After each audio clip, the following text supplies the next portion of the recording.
practices, a fireside chat, and webcast panel. My name is Neil Brown. I'm CEO of the IT Executives Council. And before we get started, I'd like to mention just a couple of housekeeping items. We will have audience Q&A, so please use your GoToWebinar control panel to ask questions, and we'll get to as many as possible. Next, a video archive will be available to all attendees via email in the next 24 hours, so no need for notes or screenshots.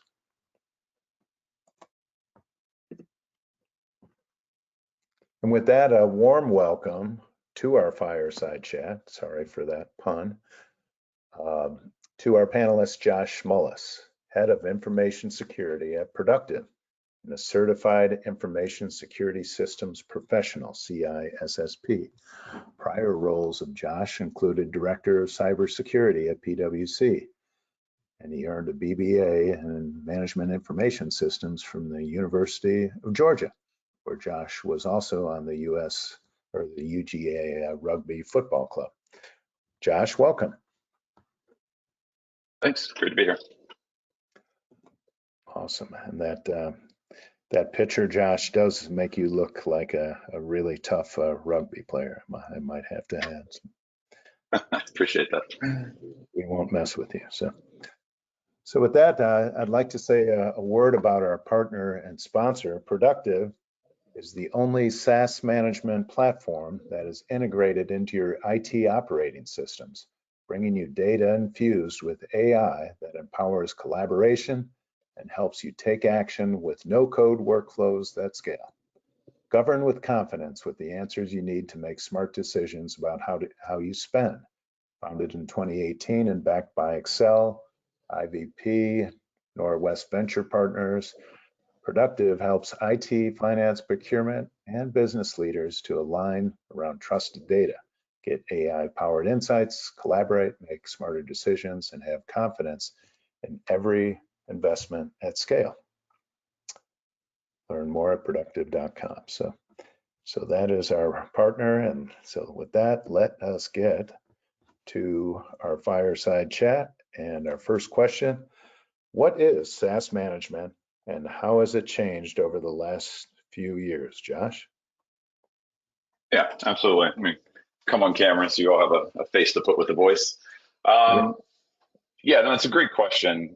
SaaS management, it's really around visibility and governance. It's being able to understand what your portfolio is, which applications are you leveraging, which features are you leveraging, how are you assigning licenses, and it's really getting that governance around your footprint. As you did my introduction, I come from a security background, so with that hat on, to me, it's really also about risk management in all of its various capacities. Are we overspending? That is a financial risk. Are we assigning licenses to the right people? That's an access management and governance risk. Do we know which systems are in use? So that's sort of our footprint risk. Or is there shadow IT that's out there? Are there potentially insecure systems that our users are leveraging? And so it really always anchors back to that governance piece, but to me, it's also about risk management. And the second half of that question, what does SaaS management really look like over the last 4 or 5 years? It's obviously been heavily influenced by the pandemic, right? So I kind of think about it in 3 phases or timelines, if you will. There's the pre-pandemic world where you're still seeing a lot of on-prem.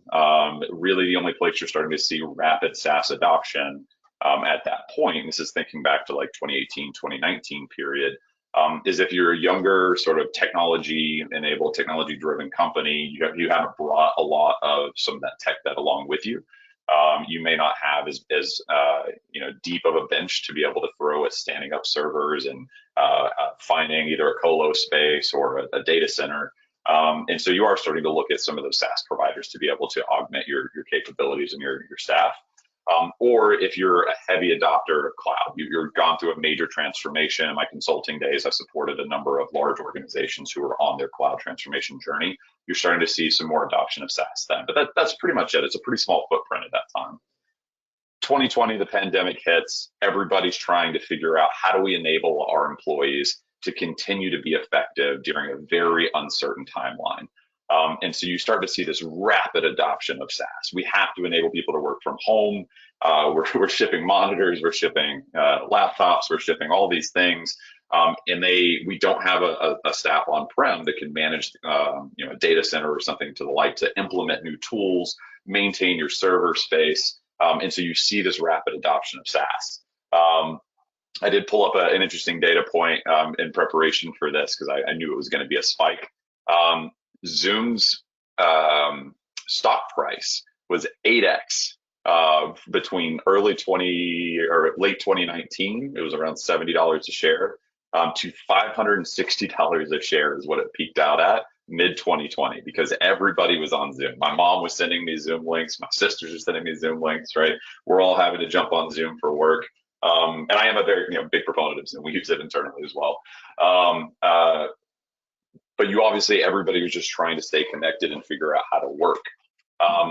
What that meant was you see a whole lot of adoption of new tools. The SaaS portfolio peaks out kind of where we end today. So sort of that third phase of the timeline are at over 300 SaaS providers on average across companies. If you're a smaller company, you may have a smaller footprint. Even a company of our size, we have over 100 SaaS providers internally. If you're a larger organization, it's going to be even higher than that. And so we're starting to get into this phase of where we're having to be a lot more intentional. You're starting to see more governance applied to your portfolio. The answer isn't anymore like, oh, yes, at all costs, because we can't be seen as restricting productivity for the organization. It's now getting into, okay, are we right-sized? Are we using the right portfolio? Are we using the right tools? Do we need to consolidate on tools? And it's obviously been kind of a tough market the last couple of years. And so are we being good stewards of our resources? Are we spending money where we should? And so you're starting to see organizations try to get better visibility into their tech stack and answer questions to their board, to their executives of, do we have the right tool set and are we spending money in an effective way? Excellent. So it really evolved over, maybe because of the pandemic, and picked up steam, and now we're into a modern level of SaaS management where it's widely accepted and utilized, and depending on size of company, it's massive or modest. So good information. Well, that kind of leads into our next question, and that is, what are the benefits of SaaS management and why now? For sure. There's lots of benefits to SaaS management. It's almost like asking what's the benefit of governance, right? And anytime you see a new technology space or an evolution in the technology space, what you tend to get is a little bit of the Wild West aspect to it. And then as that space starts to mature and evolve, you start to see more governance being applied. And so the benefits of SaaS management really throughout the life cycle of a vendor, right? So it's making sure that you have the right set of tools internally, getting visibility into places where you may have redundancy. So do we have 6, 7, 8 digital whiteboarding tools that are all doing kind of the same thing? Better management around your license allocation. It shouldn't be a set it and forget it and come back and say, oh yeah, we have 1,000 employees, so we bought 1,000 Zoom licenses, and I go look in the admin console, and yep, they're all assigned, and so like you don't really rein that back in. And then next year, your provider comes back, your account manager says, hey, your company's doing great, you should add 10% for growth, and you're like, yeah, no, that totally makes sense. But is that backed by any real data? So having better governance and control around your license management, having fast access to the information to inform those decisions. Should we renew with this provider? Are we still getting the value out of it? What does the adoption look like? And another aspect, the last couple of years, everybody thinks about cost savings. You're hearing a lot from various boards of directors and the things and pressures where we need to cut 10% of our costs. We need to cut 10% of our vendor space. But one thing that isn't really thought about a lot of times is team enablement. You probably bought that tool for a specific reason. You wanted to get a specific value out of it.